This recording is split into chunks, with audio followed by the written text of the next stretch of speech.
हैं आप सभी का आपके अपने YouTube channel OD study point. तो प्यारे दोस्तों, आज की क्लास में हम लोग सॉल्व करेंगे लघुत्तम समापवर्तक एवं महत्तम समापवर्तक के क्वेश्चन नंबर 16 से। इसके पहले ऑलरेडी मैंने लघुत्तम समापवर्तक एवं महत्तम समापवर्तक की एक क्लास ले चुका हूं, जिसमें मैंने आपको बेसिक कॉन्सेप्ट के साथ-साथ क्वेश्चन नंबर 1 से लेकर के क्वेश्चन नंबर 15 तक सारे प्रश्नों का सॉल्यूशन करवा दिया है। यदि वह वीडियो आपने अभी तक नहीं देखा है तो जरूर देखिएगा, डिस्क्रिप्शन में उसका लिंक मिल जाएगा। तो स्टार्ट करते हैं आज की क्लास को। डियर स्टूडेंट, प्रत्येक क्वेश्चन आपके एग्जाम के पॉइंट ऑफ व्यू से इंपॉर्टेंट है, तो प्रत्येक क्वेश्चन को ध्यान से अच्छी तरीके से समझते हुए चलिएगा। तो स्टार्ट करते हैं आज की क्लास को। देखते हैं क्वेश्चन नंबर 16। तो क्वेश्चन नंबर 16 आपके सामने है, ध्यान से इस क्वेश्चन को पढ़िए और बताइए इसका कौन सा ऑप्शन सही होगा। क्वेश्चन नंबर 16 आपको इस प्रकार से दे रखा है, 72 x पे पावर 4 प्लस का 243 x और आपको दे रखा है 24 x क्यूब माइनस का 54 x और नेक्स्ट आपको आगे दे रखा है, नेक्स्ट आपको दे रखा है 18 x पे पावर 4 प्लस का 15 x क्यूब और आपको दे रखा है माइनस का 18 x स्क्वायर। आपको तीन व्यंजक दे रखा है, एक आपका a है, दूसरा a है और तीसरा आपका a है। तीनों में आपको मौसा निकालना है, तो ध्यान से समझिएगा। सबसे पहले इस वाली वैल्यू को सॉल्व करते हैं, तो ध्यान से देखिएगा आपका क्या कॉमन है। 9x दोनों जगह कॉमन है, तो 9x मैं कॉमन ले लेता हूं, तो आपको क्या मिलेगा, आपको मिलेगा 8x का क्यूब और प्लस का मिलेगा 9 दूना 18 और क्या बचेगा 9 सत्ते 63 प्लस का 27 आपको मिल जाएगा। अब ध्यान से आगे समझिएगा, ये आपका 9x है ही, 8x क्यूब है, तो इसको हम क्या लिख सकते हैं, इसको हम लिख सकते हैं डियर स्टूडेंट 2x का होल क्यूब और प्लस 27 को हम लिख सकते हैं 3 का होल क्यूब। अब जो ये आपका फॉर्म आ गया, ये आपका a cube plus b cube के रूप में हो गया। अब a cube plus b cube का फार्मूला होता है एक ब्रैकेट में a प्लस b, दूसरे ब्रैकेट में a square plus b square minus ab। तो इसको a cube plus b cube के रूप में तोड़ देते हैं, तो एक ब्रैकेट में a प्लस b यानी कि 2x प्लस का 3 सॉरी एक ब्रैकेट में a स्क्वायर यानी 2x का स्क्वायर करेंगे तो 4x square plus b square यानी 3 का स्क्वायर 9 माइनस का a into b यानी 2x गुणे 3 करेंगे तो आपको मिलेगा माइनस का 6। यहां तक आपको समझ में आया होगा।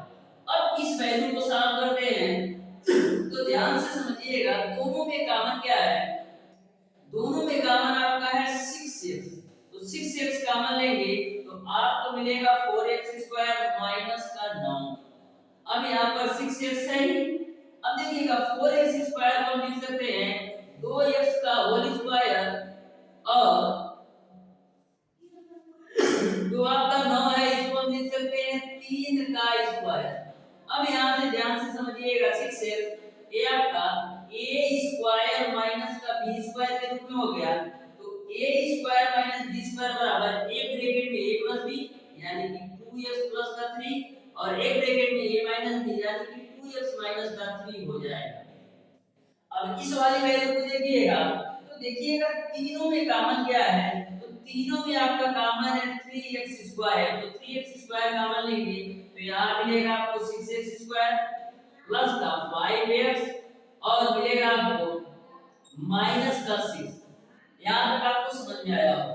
अब देखिएगा इसको आप मध्य पद गुणनफल से सॉल्व करिए, तो 36 का आपको ऐसे फैक्टर करना है कि 5 है, तो 9 चौक 36, 9 में से 4 घटाएंगे तो 5 भी हो जाएगा। तो यहां से आप सॉल्व कर लीजिए 3x square 6x square plus का 9x माइनस का 4x माइनस का 6।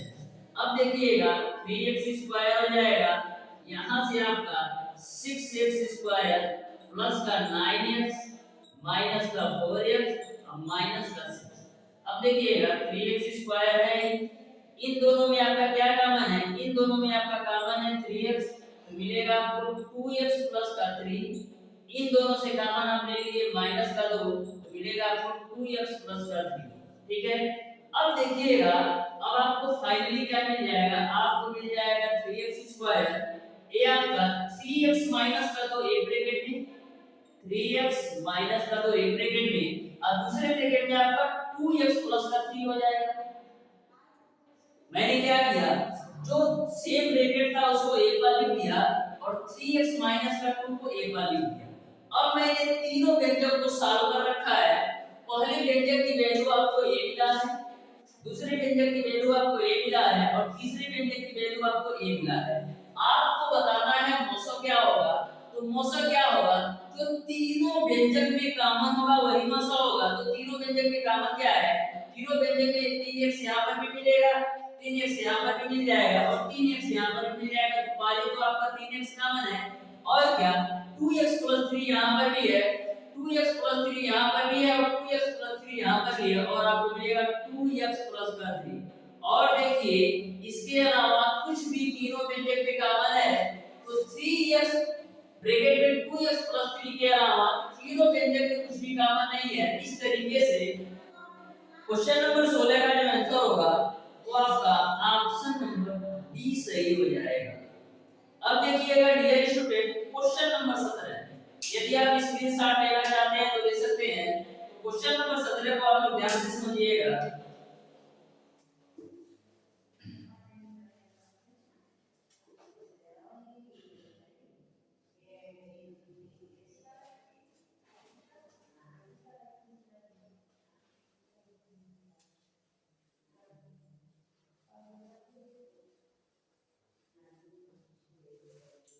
क्वेश्चन नंबर 17 आपका इस प्रकार से है, एक फर्श की लंबाई x की पावर 4 x मीटर तथा चौड़ाई x³ + x² + x मीटर है।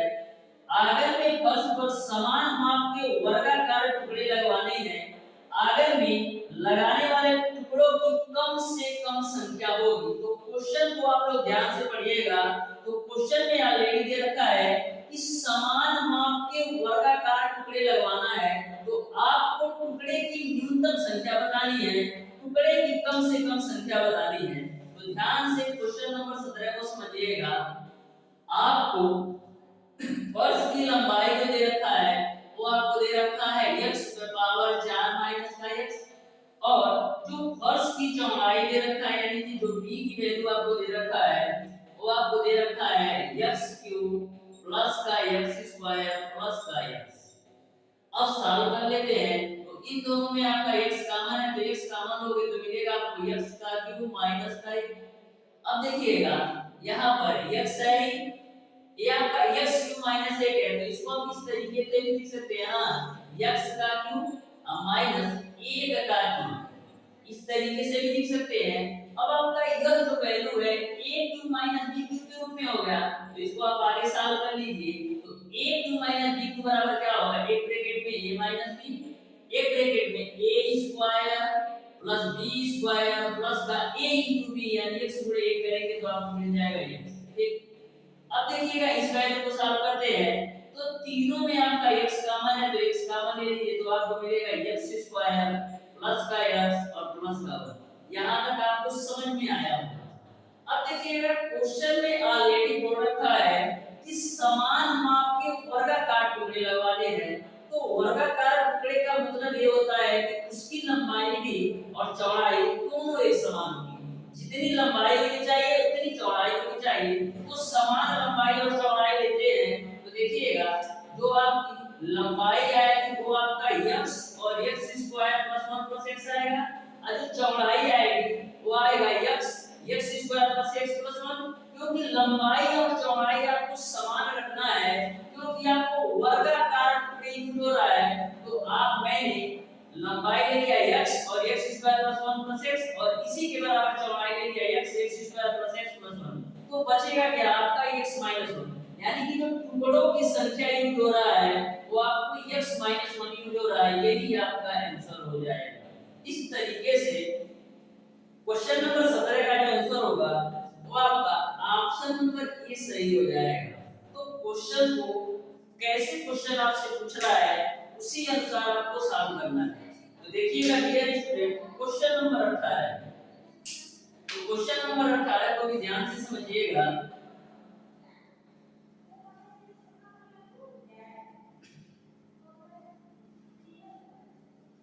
क्वेश्चन नंबर 18 आपको इस प्रकार से दे रखा है 4y power 4 into x, 4y power 4 into का x माइनस का 9y स्क्वायर x क्यूब,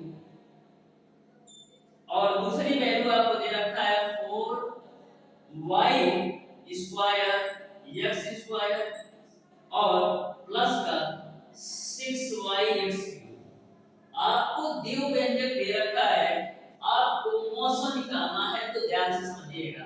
सबसे पहले देखिए इन दोनों में क्या कॉमन है, तो इन दोनों में आपका कॉमन है y स्क्वायर x कॉमन है, तो y स्क्वायर x यहां से कॉमन लेंगे तो आपको मिलेगा 4y स्क्वायर माइनस का यहां से आप y स्क्वायर x कॉमन लेंगे तो मिलेगा आपको 9x का स्क्वायर। ठीक है, अब देखिएगा ध्यान से यहां पर y स्क्वायर x है। अब देखिएगा 4y स्क्वायर को लिख सकते हैं 2y का लिख सकते हैं स्क्वायर, और 9x स्क्वायर को लिख सकते हैं 3x का होल स्क्वायर। अब देखिएगा ये आपका y स्क्वायर x है तो y स्क्वायर x ही रहेगा। यहाँ पर आपका a square minus b square के रूप में हो गया, तो a square minus b square बराबर क्या होता है, एक ब्रैकेट में a माइनस b, दूसरे ब्रैकेट में a प्लस b, तो a माइनस b यानी कि 2y माइनस का 3x, और एक ब्रैकेट में a प्लस b यानी कि 2y प्लस का 3x हो जाएगा। यहाँ तक आपको समझ में आया होगा। अब देखिएगा इस वाली वैल्यू को, तो इन दोनों में कॉमन क्या है, इन दोनों में आपका कॉमन है 2y और x स्क्वायर कॉमन है, तो 2y x स्क्वायर कॉमन लेंगे तो यहां से आपको मिलेगा केवल और केवल 2y, और यहां से आप 2y x स्क्वायर कॉमन लेंगे तो यहां से आपको मिलेगा 3x। तो इस तरीके से मैंने इस वाली वैल्यू को सॉल्व किया, तो y square x 2y 3x और 2y 3x, और इस वाली वैल्यू को सॉल्व किया तो ये मिला। आपको निकालना है मौसम, तो मौसम क्या होता है, जो दोनों में कॉमन होता है, तो x y यहां पर भी मिल रहा है और x y यहां पर भी मिल रहा है, तो x y कॉमन हो जाएगा, और 2y 3x यहां पर भी है और 2y 3x यहां पर भी है, तो 2y का 3x, तो यही आपका आंसर हो जाएगा। इस तरीके से क्वेश्चन नंबर 18 का जो आंसर होगा वो आपका ऑप्शन नंबर डी सही हो जाएगा। अब देखिएगा dear student question number 19, question number 19 आपका बिल्कुल सिंपल सा क्वेश्चन है, बस आपको क्वेश्चंस के लैंग्वेज में घुमाया है। यदि आप क्वेश्चंस के लैंग्वेज को समझ जाते हैं तो क्वेश्चन नंबर 19 को मैक्सिमम 5 सेकंड के अंदर आप सॉल्व कर सकते हैं। तो ध्यान से क्वेश्चन नंबर 19 को समझिएगा। वो कहता है एक व्यापारी के पास 3 किस्म की चाय है, पहली 117 केजी, दूसरी 130 केजी और तीसरी 143 केजी। एक ही आकार के कम से कम कितने डिब्बों में सारी चाय बिना मिलावट के आ जाएगी? तो क्वेश्चन को ध्यान से आप पढ़िएगा। तो क्वेश्चन में ऑलरेडी दे रखा है कि एक ही आकार के कम से कम कितने डिब्बे, यानी कि जो डिब्बों की साइज देना है वो आपको समान लेना है, चाहे वो 17 केजी का चाय हो, चाहे वो 130 केजी का चाय हो या 143, डिब्बे का साइज आपको समान लेना है। तो डिब्बे का साइज समान लेने के लिए हमको मौसम निकालना पड़ेगा। तो मौसम निकाल लेते हैं 117, 130 और 143 का मौसम निकाल लीजिए। यह आपका है क्वेश्चन नंबर 19। तो इसका मौसम निकालिए, तो देखिएगा तो डायरेक्ट आप 13 से काट दीजिए, तो 13 9 117 है, 13 रहेगा 130, 13 एकम 13, 1 और 3 13 एकम 13, तो टोटल कितना डिब्बा यूज होगा? 9 डब्बा आपको 117 केजी के लिए, 10 डब्बा 130 केजी के लिए और 11 डब्बा 143 केजी के लिए। तो 9 प्लस का 10 प्लस का 11, तो 11 10 21 और 9 कितना हो गया, यानी 30, यानी टोटल आपको 30 डब्बा यूज करना पड़ेगा। इस तरीके से क्वेश्चन नंबर 19 का ऑप्शन नंबर बी सही हो जाएगा। इसी क्वेश्चन में यदि आपसे पूछ लेता कि डिब्बे की साइज क्या है, तो डिब्बे की जो साइज है वो आपका 13 है, यानी कि एक डब्बा में 13 केजी चाय आता है। ठीक है, अब देखिएगा डियर स्टूडेंट क्वेश्चन नंबर 20। तो क्वेश्चन नंबर 20 को आप एक बार ध्यान से पढ़िए और बताइए इस क्वेश्चन को कैसे सॉल्व करना है। देखिएगा डियर स्टूडेंट क्वेश्चन नंबर 20 आपको इस प्रकार से दे रखा है, वह बड़ी से बड़ी संख्या ज्ञात करें जिससे 23, 35 तथा 41 में भाग देने पर प्रत्येक दशा में 5 शेष बचे।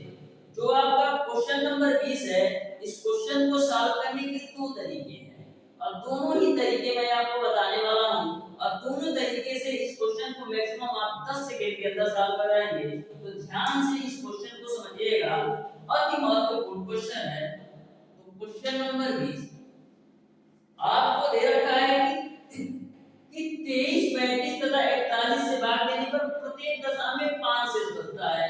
आपको संख्या दे रखा है 23 और दे रखा है 35 और आपको दे रखा है 41 से भाग देने पर प्रत्येक दशा में आपका 5 शेष बचता है। तो सबसे पहले आप पहला मेथड समझिए कि पहले मेथड से कैसे सॉल्व करते हैं। सबसे पहले डियर स्टूडेंट इन नंबर का डिफरेंस निकाल लीजिए। तो 35 और 23 का डिफरेंस कितना आएगा 12 और 41 और 35 का डिफरेंस कितना आएगा 6। फिर करना क्या है आपको 23 और 41 का डिफरेंस निकाल लेना है। तो कितना आएगा 23 और 41 का डिफरेंस निकालेंगे तो आपको मिल जाएगा 18। यहां तक आपको समझ में आया। सबसे पहले मैंने क्या किया इन नंबर्स का डिफरेंस निकाल लिया। तो 35 माइनस 23 12 है, 41 माइनस 35 6 और 41 माइनस 23 आपका 18। अब करना क्या है 12 6 और 18 का आपको एचसीएफ निकाल लेना है।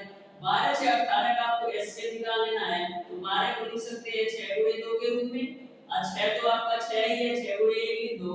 18 को लिख सकते हैं 6 गुणे 3। अब एचसीएफ क्या होगा, तो एचसीएफ क्या है तो तीनों में कॉमन है, तो एचसीएफ आपका हो जाएगा 6। यही आपका आंसर हो जाएगा। ये तो मैंने बताया पहला मेथड। अब देखिएगा दूसरा मेथड। दूसरा मेथड ये है डियर स्टूडेंट जो आपका 23 और 35 और 41 दे रखा है, इससे भाग देने पर प्रत्येक दशा में 5 शेष बचता है ना। तो सबसे पहले आप सारी संख्याओं में से 5 घटा दो। तो इसमें से भी 5 घटाया, इसमें से भी 5 घटाया, तो 23 में से 5 घटाओगे 18 मिलेगा, 35 में से 5 घटाओगे 30 मिलेगा और 41 में से 5 घटाओगे तो कितना मिलेगा 36 मिलेगा। अब करना क्या है 18 30 और 36 का एचसीएफ यानी 900 निकालो। तो 6 3 18 और 6 25 30 और 6 36। तो 900 क्या होगा 6 गुणे 3 6 गुणे 5 और 6 गुणे 6 का 900 क्या होगा 6 होगा। तो यही आपका आंसर हो जाएगा। तो दोनों कॉन्सेप्ट मैंने आपको बता दिया है। दोनों ही कॉन्सेप्ट से आप मैक्सिमम 10 सेकंड के अंदर ऐसे क्वेश्चन को सॉल्व कर सकते हैं। इस तरीके से आपका ऑप्शन नंबर सी सही हो जाएगा। अब देखिएगा डियर स्टूडेंट क्वेश्चन नंबर 21 जो आपका क्वेश्चन नंबर 21 है, इसको हम फर्स्ट मेथड से सॉल्व करने वाले हैं। तो ध्यान से क्वेश्चन नंबर 21 को समझिएगा। जैसे आपने क्वेश्चन नंबर 20 सॉल्व किया उसी अनुसार आपको क्वेश्चन नंबर 21 को भी सॉल्व करना है। तो ध्यान से क्वेश्चन नंबर 21 को आप लोग समझिएगा। देखिएगा क्वेश्चन नंबर 21 आपका इस प्रकार से है, वह बड़ी से बड़ी संख्या ज्ञात करें जिससे 63 138 और 228 में भाग देने पर प्रत्येक दशा में समान शेष बचे, यह आपको बताना है। तो नंबर आपको दे रखा है 63 138 दे रखा है और आपको दे रखा है 138 और आपको दे रखा है 228 से भाग देने पर प्रत्येक दशा में समान शेष बचे। तो पहले मेथड से सॉल्व करते हैं। तो करते क्या है सबसे पहले इन नंबरों का डिफरेंस निकाल लेते हैं। तो आप निकालिए 138 और 63 का डिफरेंस कितना आएगा। तो 8 में से 3 जाएगा 5 और 13 में से 6 जाएगा 7। अब क्या करते हैं 228 और 138 का डिफरेंस निकालिए। तो 8 में से आ जाएगा 0, फिर 12 में से 3 जाएगा 9, फिर 1 में से 1 जाएगा 0। फिर करना क्या है आपको 63 और 228 का डिफरेंस निकालिए। तो 228 में से 63 घटाइए तो 8 में से 3 जाएगा 5 मिलेगा और 22 में से 6 जाएगा कितना मिलेगा 22 में से 6 जाएगा आपको मिलेगा 14। ठीक है, यहाँ तक आपको समझ में आ गया होगा। 22 में से 6 जाएगा आपका 16 मिलेगा। 22 में से 6 जाएगा 16 मिलेगा। ठीक है, अब करना क्या है आपको, 75, 90 और 165 का आप एलसीएम निकाल लीजिए। तो 75 को लिख सकते हैं 15 गुणे 5 के रूप में, और 90 को लिख सकते हैं 15 गुणे 6 के रूप में, और जो 165 है इसको हम लिख सकते हैं 15 गुणे 11 के रूप में। अब मौसम क्या आएगा, जो तीनों में कॉमन है, तो तीनों में कॉमन आपका 15 है, यही आपका आंसर है। इस तरीके से क्वेश्चन नंबर 21 का जो आंसर होगा वो आपका ऑप्शन नंबर डी सही हो जाएगा। तो बिल्कुल सिंपल से क्वेश्चन पूछे जाते हैं, बस आपको कांसेप्ट पता होना चाहिए। यदि कांसेप्ट पता है तो ऐसे क्वेश्चन को आप 5 सेकंड में सॉल्व करेंगे, कांसेप्ट नहीं पता है तो 5 मिनट भी लग सकता है। अब देखिएगा dear student, question number 22, question number 22 आपका इस प्रकार से है, 6 घंटियां एक साथ बजना आरंभ हुई, यदि एक घंटियां क्रमशः 2, 4, 6, 8, 10 तथा 12 सेकंड के अंतराल से बजे तो 30 मिनट में वे कितनी बार एक साथ बजेंगी। तो क्वेश्चन नंबर 22 को आप लोग ध्यान से समझिएगा। आपको सबसे पहले क्वेश्चन नंबर 22 को सॉल्व करने के लिए सबसे पहले आपको 2, 4, 6, 8, 10 और 12 का आपको एलसीएम निकाल लेना है। किसका एलसीएम, 2, 4, 6, 8, 10 और 12 का आपको एलसीएम निकाल लेना है। तो एलसीएम निकाल लीजिए। तो देखिएगा सबसे पहले 2 से काटते हैं तो 2 दूना 4, 2 तीन 6, 2 चौक 8, फिर 2 बचे 10, फिर 2 छक्का 12, फिर 2 से चेक करिए तो 1 हो जाएगा, 1 हो जाएगा, 3 हो जाएगा, 2 दूना 4, ये 5, फिर 2 तीन 6, फिर आप 2 से काटिए तो 1 3 1 1 5 और 3, फिर 3 से काटिए तो 3 1 1 1 1 5 और 1, फिर 5 से काटिए तो 1 1 1 1 1 1। तो एलसीएम क्या आएगा, 2 दूना 4 दूना 8 3 24 गुणे क्या बच रहा है 5, तो 24 में से कितना होता है 120। यानी कि आपने 2 4 6 8 10 12 का जो एलसीएम निकाला वो आपका 120 सेकंड आया है।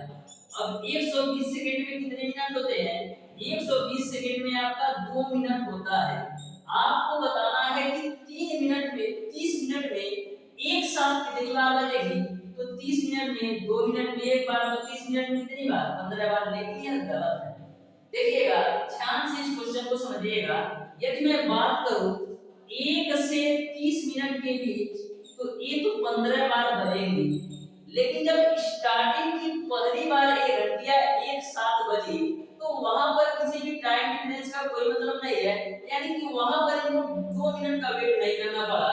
तो इस तरीके से 15 और 1 जुड़ करके 16 बार बजेगी 30 मिनट में। तो इस बात को ध्यान में रखिएगा, 15 बार तो 1 से और 30 मिनट के बीच यानी कि 2-2 मिनट के डिफरेंस पर बजेगी, और जो स्टार्टिंग की पहली बार बजी होगी उसमें इनको किसी भी टाइम डिफरेंस की जरूरत नहीं पड़ी होगी। तो 15 आपका 1 से 30 के बीच और स्टार्टिंग का एक आपका 16 हो जाएगा।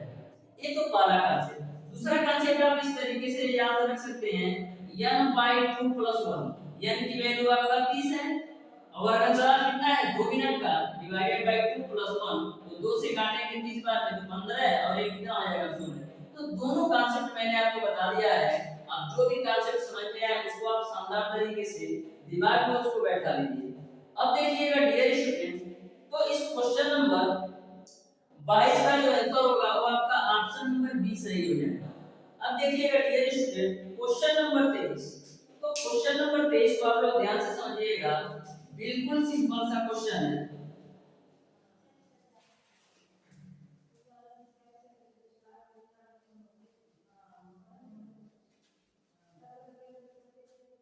क्वेश्चन नंबर 23 आपका इस प्रकार से है, वह छोटी से छोटी संख्या ज्ञात करें जिसको 10 20 30 40 तथा 50 से भाग देने पर प्रत्येक अवस्था में 7 शेष बचे। तो ऐसा क्वेश्चन कभी भी पूछा जाए तो सबसे पहले दिए गए नंबर का यानी 10 20 30 40 50 का आपको एलसीएम निकाल लेना है, फिर उसमें आपको शेष पद 7 जोड़ देना है। तो ध्यान से क्वेश्चन नंबर 23 को समझिएगा।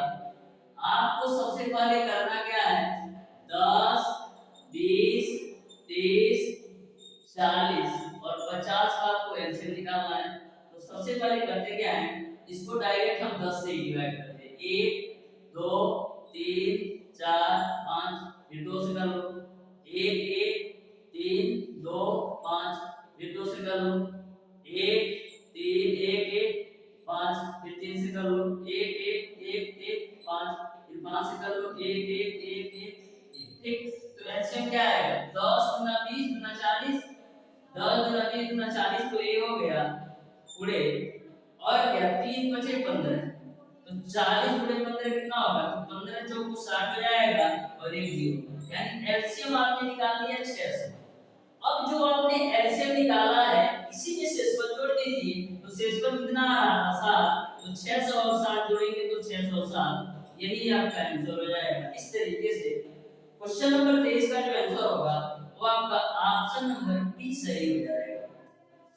अब देखिएगा डियर स्टूडेंट क्वेश्चन नंबर 24। तो क्वेश्चन नंबर 24 को आप लोग ध्यान से समझिएगा। जो आपका क्वेश्चन नंबर 24 है बहुत ही शानदार क्वेश्चन है। इसमें थोड़ा सा आपको क्वेश्चन को घुमाया है, लेकिन इस क्वेश्चन को सॉल्व करने का जो तरीका है बिल्कुल सिंपल सा है।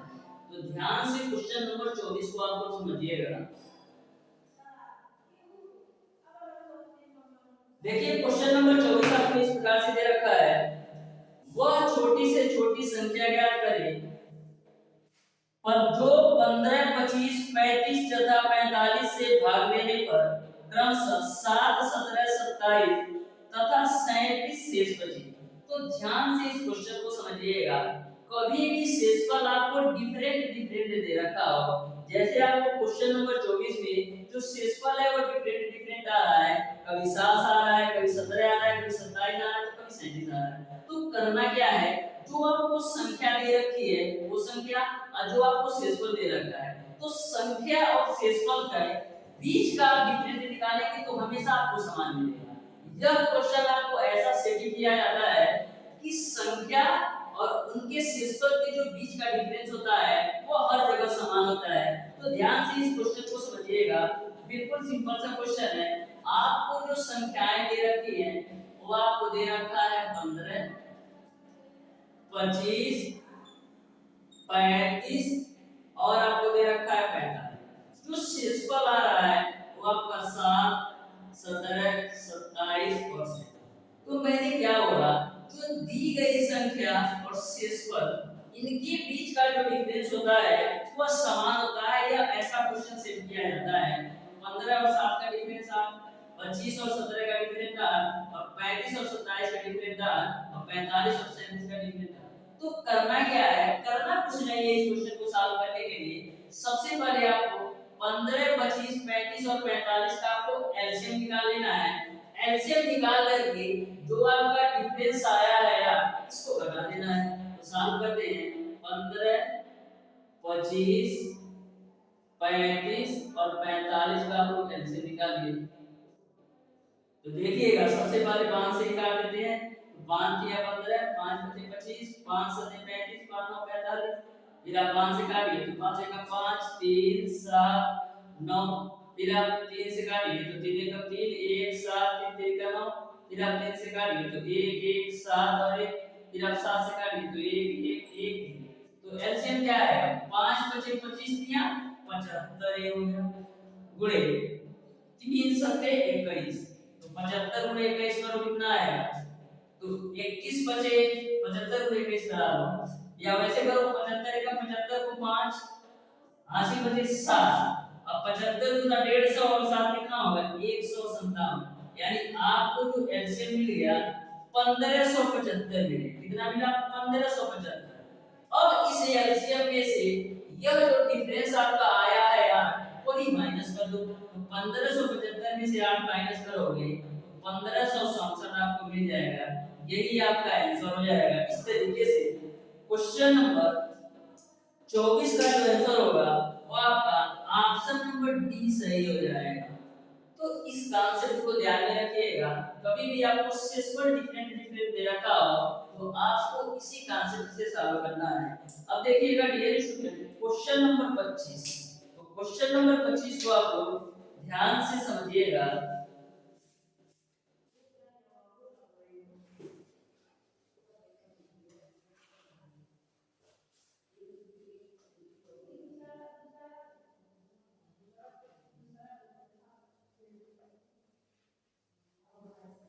क्वेश्चन नंबर 25 आपका इस प्रकार से है, चार अंकों की सबसे छोटी संख्या ज्ञात करें जो 2 3 4 5 6 और 7 से पूरी तरह भाज्य है। तो ध्यान से इस क्वेश्चन को समझिएगा। इस क्वेश्चन को सॉल्व करने के लिए सबसे पहले 2 3 4 5 और 6 और 7 का आपको एलसीएम निकालना है। तो एलसीएम निकाल लेते हैं, 2 3 4 5 6 और 7। सबसे पहले 2 से डिवाइड करते हैं, 2 का 2, ये आपका 3 हो जाएगा, 2 दूना 4, फिर 5, फिर 2 3 6, फिर 7 हो जाएगा। फिर 2 से तो 1 हो जाएगा, ये आपका 3 हो जाएगा, 1 हो जाएगा, फिर 5 हो जाएगा, फिर 3 हो जाएगा, फिर 7, फिर 3 से 1 1 1 5 1 7, फिर 5 से कर लो 1 1 1 1 1, फिर 7 है तो 7 से कर लो 1 1 1 1 1। तो एलसीएम कितना आएगा, 2 गुना 4 3 12, 2 गुना 4 3 12 और 5 कितना होगा 7, और गुणे कितना हो जाएगा 7। तो 7 गुणे 7 करोगे कितना होगा 6 7 42 और 1 0 उतर जाएगा। आपको बताना है चार अंकों की सबसे छोटी संख्या, लेकिन जो आपका 420 है ये तो आपका है 3 अंक का, लेकिन आपको चाहिए 4 अंक का। तो इसी का मल्टीप्लाई देखेंगे, तो 2 से मल्टीप्लाई कराएंगे क्या हो जाएगा 0, 2 दूना 4 और 2 चौका 840 चार अंकों के है नहीं है। तो क्या करेंगे, अब इसी 420 में इसी 420 में हम 3 से मल्टीप्लाई करके देखेंगे तो 0 हो जाएगा, 3 दूना 6 हो जाएगा और 3 चौका 12। तो क्या 1260 आपका चार अंकों की संख्या है। तो 1260 आपकी चार अंकों की सबसे छोटी संख्या है जो 2 3 4 5 6 और 7 से पूरा पूरा विभाजित होगा। इस तरीके से आपका ऑप्शन नंबर ए सही हो जाएगा। तो अब देखिएगा क्वेश्चन नंबर 26। तो क्वेश्चन नंबर 26 को आप लोग ध्यान से समझिएगा। जो आपका क्वेश्चन नंबर 26 है बिल्कुल सिंपल है, लेकिन यदि आपको कॉन्सेप्ट पता होगा तो, यदि आपको कॉन्सेप्ट नहीं पता है तो जो आपका क्वेश्चन नंबर 26 है वो सबसे कठिन सवाल हो सकता है एचसीएफ और एलसीएम का। तो ध्यान से समझिएगा, कॉन्सेप्ट को मैं बिल्कुल शानदार तरीके से बताने वाला हूं। आपको क्वेश्चन नंबर 26 में दे रखा है दो संख्याओं का योग 150 है और उनका मौसम 25 हो तो संख्याएं ज्ञात कीजिए। आपको मौसम जो दे रखा है वो आपको दे रखा है 25 और आपको संख्याओं का योग आपको 150 दे रखा है। तो मैंने मान लिया दो संख्या आपका a और b है, इनका जो योग है वो आपका 150 है। तो आप एक बात बताइए, जो आपका मौसा होता है वो दोनों संख्याओं में होता है, यानी 25 इसमें भी होगा और 25 इसमें भी होगा, यानी कि 25a और 25b का जो योग होगा वो 150 होगा। तो यहाँ से आप 25 कॉमन ले लीजिए तो मिलेगा आपको a plus b बराबर आपको मिलेगा 150, a plus b बराबर आपको मिलेगा 150। तो a plus b बराबर क्या मिल जाएगा 150 बटे 25 करोगे तो 25 छक्का 150, यानी a plus b की वैल्यू आपको मिल गई 6। अब करना क्या है, आपको 6 का अभाज्य जोड़ा बनाना है। तो अभाज्य जोड़े का मतलब ये होता है कि आपको 6 का ऐसा अभाज्य जोड़ा बनाना है कि उनके बीच केवल और केवल एक का अंतर हो, यानी कि केवल और केवल दोनों संख्याओं में एक कॉमन हो और एक को छोड़कर कुछ भी कॉमन ना हो। तो 6 का अभाज्य जोड़ा बनाइए तो एक तो आपको बनेगा 1 और 5 का। क्या 2 और 4 का जोड़ा बनेगा, नहीं बनेगा, क्योंकि अभाज्य जोड़ा वही आपका होता है जो दोनों संख्याओं में केवल और केवल एक कॉमन होना चाहिए। एक को छोड़कर कुछ भी कॉमन नहीं होना चाहिए, तो 2 4 भी नहीं होगा। क्या 3 और 3 होगा, 3 और 3 भी नहीं होगा, क्योंकि 3 कॉमन है दोनों में। तो इस तरीके से जो आपका अभाज्य जोड़ा बनेगा वो आपका 1 और 5 के रूप में, यानी कि 1 अनुपात में पहली संख्या होगी और 5 अनुपात में दूसरी संख्या होगी। तो 6 अनुपात की जो वैल्यू है वो आपका 150 है। तो 1 अनुपात की वैल्यू कितनी आ जाएगी 25। तो पहली संख्या कितने अनुपात में, पहली संख्या 1 अनुपात में, यानी कि पहली संख्या 25 हो जाएगी। दूसरी संख्या 5 अनुपात में है तो 1 अनुपात की वैल्यू 25, तो 5 अनुपात की वैल्यू कितना हो जाएगा 125, यानी कि जो पहली संख्या आपको मिल गई 25 और जो दूसरी संख्या आपको मिल गई वो आपका 125। इस तरीके से क्वेश्चन नंबर 26 का जो आंसर होगा वो आपका ऑप्शन नंबर सी सही हो जाएगा। 25 और 125। अब देखिएगा डियर स्टूडेंट, क्वेश्चन नंबर 27, जो आपका क्वेश्चन नंबर 27 है, फार्मूला बेस्ड क्वेश्चन है, लेकिन यदि आप शानदार तरीके से क्वेश्चन की लैंग्वेज को समझेंगे तो इसको आसान तरीके से आप सॉल्व कर सकते हैं। तो ध्यान से क्वेश्चन नंबर 27 को समझिएगा। क्वेश्चन नंबर 27 में आपको दे रखा है दो संख्याओं का लसागु उनके मौसा का 65 गुना है। लसागु तथा मौसा का योग 1650 है तथा उनमें से एक संख्या 125 है। दूसरी संख्या ज्ञात करें, यानी कि आपको दूसरा व्यंजक ज्ञात करना है। तो ध्यान से क्वेश्चन को समझिएगा। जो आपका लसागु है मौसा का 65 गुना है, जो आपका लसागु है वो मौसा का 65 गुना है। तो सबसे पहले मैं मान लेता हूं कि जो आपका मौसा है वो आपका x है। तो लसागु क्या हो जाएगा, जो आपका लसागु हो जाएगा तो कितना हो जाएगा 65x, क्योंकि क्वेश्चन में बोल रखा है लसागु मौसा का 65 गुना है, तो लसागु आपका 65x हो जाएगा। फिर आगे दे रखा है कि लसागु और मौसा का योग 1650 है, तो लसागु आपका कितना है 65x और मौसा आपका x, तो लसागु और मौसा का योग आपका है 1650। तो यहाँ से 66x बराबर आपको मिलेगा 1650। तो x बराबर क्या मिलेगा 1650 बटेगा 66। तो 11 के 11 11 55 0 11 6 66 6 से काटो 6 दूना 12 और 6 बचे 3, यानी x की वैल्यू आपने निकाल लिया 25।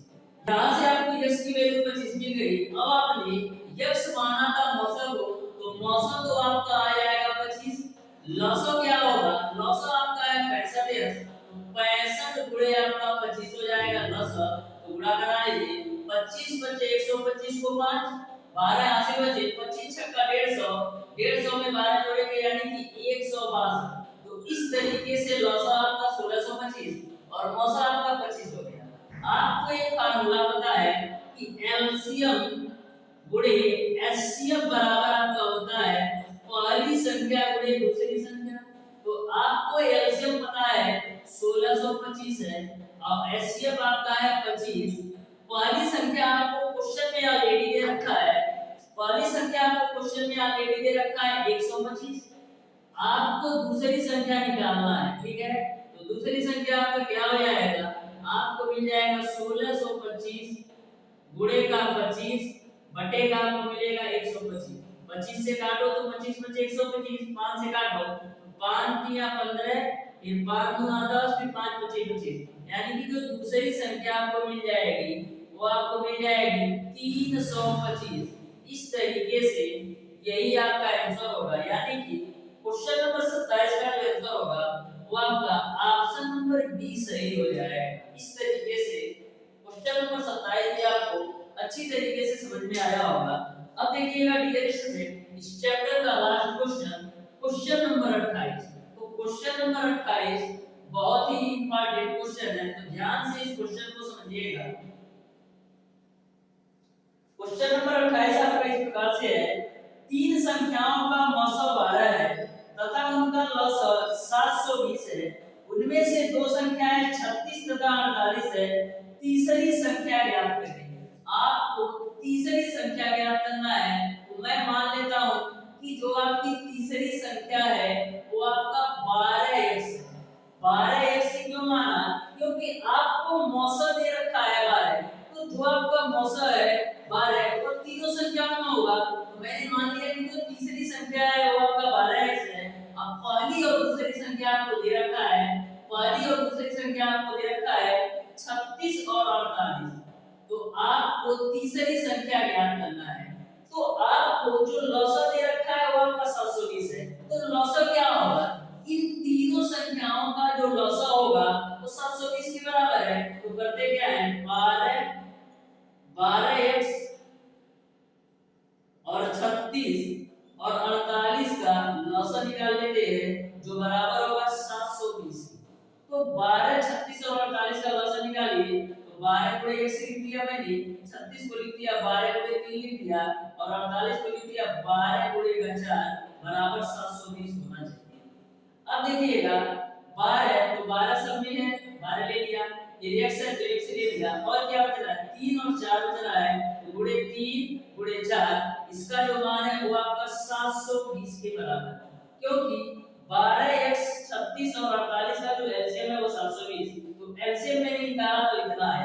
यह जो वैल्यू है वो 720 के बराबर है। तो 12 या 36 चौको कितना होगा 144। x बराबर आपका हो जाएगा 720। तो x बराबर आपका हो जाएगा 720 बटे का 144। 12 से काटो 12 छक्का 12 बढ़ाएंगे हम 144। यहाँ पर 12 छक्का 0 ही तो उतरेगा, फिर 12 से काटो तो 12 बचे 7। यानी कि आपको x की वैल्यू मिल गई 5। x की वैल्यू आपको मिल गई 5। आपको निकालना है तीसरी संख्या। तो तीसरी संख्या मैंने माना था 12x, तो 12 x की वैल्यू 5 कितनी मिल जाएगी 7। यही आपका आंसर हो जाएगा। इस तरीके से क्वेश्चन नंबर 28 का जो आंसर होगा वो आपका ऑप्शन नंबर ए सही हो जाएगा। इस तरीके से डियर स्टूडेंट आज की क्लास में मैंने आपको बताया क्वेश्चन नंबर 16 से लेकर के क्वेश्चन नंबर 28 तक के सारे प्रश्नों का सॉल्यूशन। फिर भी यदि आपको किसी भी क्वेश्चन में कोई भी डाउट या कोई भी कंफ्यूजन हो तो हाँ आप कमेंट बॉक्स में कमेंट करके जरूर बताइएगा। और प्यारे दोस्तों अगर किसी चीज की जानकारी आपको चाहिए तो हमारे कांटेक्ट नंबर 7620 1753 पर कॉल करके या व्हाट्सएप करके भी पूछ सकते हैं 7620 1753 पर। हमारे YouTube चैनल पर डियर स्टूडेंट आपको पॉलिटेक्निक या आईआरटी एंट्रेंस एग्जाम 2023 की बिल्कुल फ्री कंप्लीट तैयारी करवाई जाएगी। चाहे वो फिजिक्स हो या केमिस्ट्री हो या मैथ, तीनों सब्जेक्ट को मैं शानदार तरीके से पढ़ाने वाला हूँ। प्यारे दोस्तों मेरे पढ़ाने की जो रणनीति है, सबसे पहले किसी भी चैप्टर को स्टार्ट करने से पहले मैं उसके बेसिक कॉन्सेप्ट को बताता हूँ। फिर उस चैप्टर में जितने भी हरियंस पब्लिकेशन की बुक में दिए गए क्वेश्चन, टोटल क्वेश्चन का सॉल्यूशन करवाता हूँ। उसके बाद से उस चैप्टर से जो भी आपके प्रीवियस ईयर पेपर में क्वेश्चन पूछे गए वो सारे क्वेश्चन सॉल्व करवाऊंगा, मॉडल पेपर का सॉल्यूशन करवाऊंगा और मैक्सिमम 10 से 15 प्रीवियस ईयर पेपर से सॉल्व करवाऊंगा। और इन सारी चीजों के साथ साथ मैं आपको प्राइज क्विज कंपटीशन भी करवाऊंगा। तो इस तरीके से प्यारे दोस्तों मैं बिल्कुल शानदार तरीके से आपको पॉलिटेक्निक अथवा आईआरटी एंट्रेंस एग्जाम 2023 की बिल्कुल फ्री कंप्लीट तैयारी यूट्यूब पर कराने वाला हूं। तो यदि किसी को भी पॉलिटेक्निक अथवा आईआरटी एंट्रेंस एग्जाम 2023 की बिल्कुल फ्री और शानदार तरीके से तैयारी करना है तो हमारे चैनल ओडी स्टडी पॉइंट से जुड़ सकता है। आज की क्लास आपको कैसी लगी कमेंट बॉक्स में कमेंट करके जरूर बताइएगा। यदि वीडियो अच्छा लगा तो वीडियो को लाइक और चैनल को सब्सक्राइब जरूर कीजिएगा।